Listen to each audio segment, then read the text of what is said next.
नमस्कार मित्रांनो, ठरलं तर मग या सिरियलमध्ये आज काय घडले आपण ते बघणार आहोत। जाणीव करून देतो की सायलीने या घरासाठी काय काय केलं आहे। तन्वीच्या या ट्रॅपमध्ये मी अडकणार नाही, तुम्ही अडकला आहात हे तुम्हाला स्पष्टपणे सांगतो।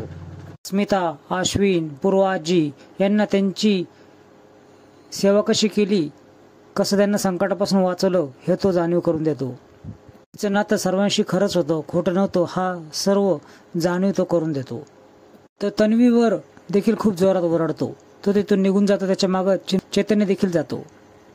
सायली मधुभाऊंना हट्ट करत असते की आपण डॉक्टरकडे तपासायला जाऊयात। डॉक्टरांकडे जायचं नाहीये हे स्पष्टपणे मधुभाऊ बोलतात। हे सर्व बोलणं अर्जुन खिडकीमधून ऐकत असतो। उठण्याचा प्रयत्न करतात, त्यांचा तोल जातो, तेवढ्यात अर्जुन पटकन आतमध्ये येतो आणि त्यांना सांभाळतो। आलेला अर्जुनला बघून सायली त्याच्याकडे बघतच असते। दोघांची ही नजर होते, दोघेही आनंदित होतात।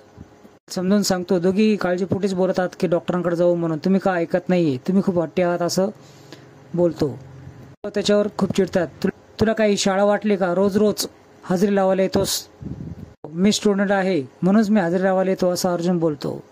हट्टी मुलासारखा मला जायचं नाही शाळेत असं म्हणून ऍक्शन करू लागतो। हे पाहून कुसुम हसू लागते। माझ्यात तर इच्छा खूप आहे की तुला हातात धरून बाहेर काढावं, पण माझ्यात ताकद नाहीये। त्याच वेळेस ताकद आपण दुसऱ्या फेजमध्ये आणूयात आणि खूप लढूयात असं मधुभाऊंना तो बोलतो। असं तो अर्जुनला बाहेर काढून देतात मधुभाऊ। त्यानंतर खिडकीतून पुन्हा अर्जुन येतो। म्हणाले आणि मी लगेच निघालो, असं मी ओबिडियंट स्टुडंट आहे असं तो दाखवतो। तो मी नाही, माझ्या बायकोंनी नेहमी येतो असं म्हणावं असं शिकवलं आहे असं म्हणून तो सायलीकडे बघतो। एक कुरिअरवाला कल्पनाकडे एक कुरिअर देतो। मिठाईचा बॉक्स असतो, त्याच्यावर एक चिठ्ठी लिहिलेली असते।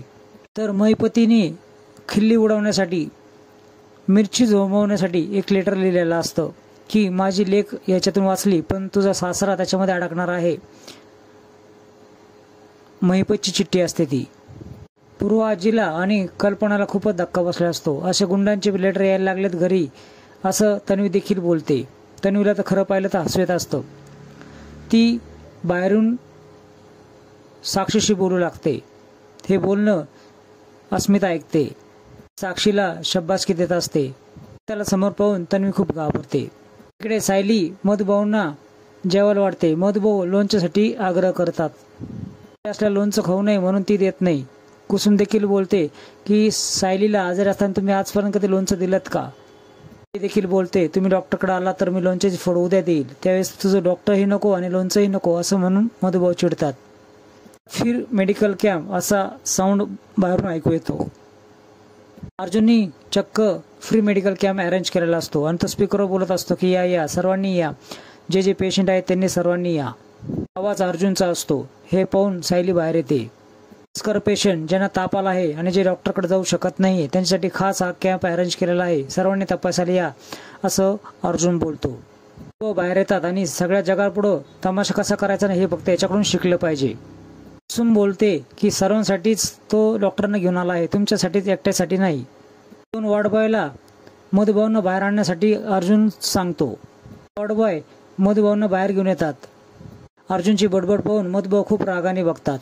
डॉक्टर प्रधान हट्टीपणाचं औषध देखील देतात। ओरडतात, तेवढाच थर्मोमीटर डॉक्टर त्यांच्या तोंडामध्ये ठेवतात। कारण येण्या भागामध्ये तुम्ही बघणार आहात की मधुभाऊला गोळ्या दिल्या जातात पण ते गोळ्या फेकून देतात। त्याच वेळेस अर्जुन बोलतो जे गोळ्या घेत नाही त्यांच्यासाठी खास इंजेक्शन आहे। नाव काढल्यावर मधुभाऊ खूप घाबरतात। मित्रांनो, असे नवीन अपडेट्स बघण्यासाठी चॅनल सबस्क्राईब करा, बेल आयकॉन